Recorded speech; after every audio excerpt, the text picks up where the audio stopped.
విజయవాడలో దీపం పథకం 2ను మంత్రి మనోహర్ ప్రారంభించారు. ఈ సందర్భంగా ఆయన మాట్లాడుతూ ఈరోజు దీపం పథకం ప్రారంభించడం దీపావళి పండుగ జరుపుకున్నంత సంతోషంగా ఉందని పేర్కొన్నారు.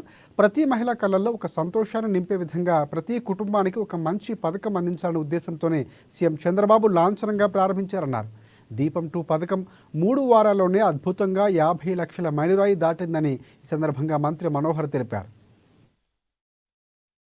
దీపం 1 అని చెప్పి ఒక చక్కటి పథకాన్ని ఆ రోజున ఇదే కూటమి తెలుగుదేశం పార్టీ నాయకత్వంలో ఆ రోజు దీపం 1 అని కార్యక్రమాన్ని తీసుకురావడం జరిగింది. దానిలో ప్రధానంగా ప్రతి ఒక్క పేద మహిళ కూడా గ్యాస్తోనే వంట వండుకోవాలి. ఆరోగ్యరీత్యా నారా చంద్రబాబు నాయుడు గారు ఎప్పుడు చెబుతారు, తన తల్లి కట్టె పుల్లలతో వండుతూ ఎన్ని అవస్థలు పడిందో అది తెలిసిన వ్యక్తిగా ప్రతి ఒక్క మహిళ కూడా అలాంటి అవస్థలు పడకూడదని చెప్పి దీపం 1 పథకం తీసుకురావడం జరిగింది 30 సంవత్సరాల క్రితం. ఆ రోజున కూడా నేను శాసనసభ్యుడిగా ఉన్నాను. ఇవాళ మరలా 30 సంవత్సరాలు దాటిన దీపం 2 పథకం మా కళ్ళ ముందు 4 నెలలకి 1,50,00,000 కనెక్షన్లు వెళ్ళవలసి ఉన్న సందర్భంలో కేవలం 21 రోజుల్లోనే 50 లక్షలు ఈ రోజుతో పూర్తయింది. 50 లక్షలు కనెక్షన్లు పూర్తయితే వాళ్ళకి వెనక్కి వచ్చిన డబ్బులు పడిన దాన్ని బట్టి అది 810 రూపాయలు వెనక్కి రీయింబర్స్మెంట్ అవుతూ ఉంటే, ఇందాక మినిస్టర్ గారు చెప్పినట్లుగా కంప్లైంట్ అనేది కేవలం ఇందాక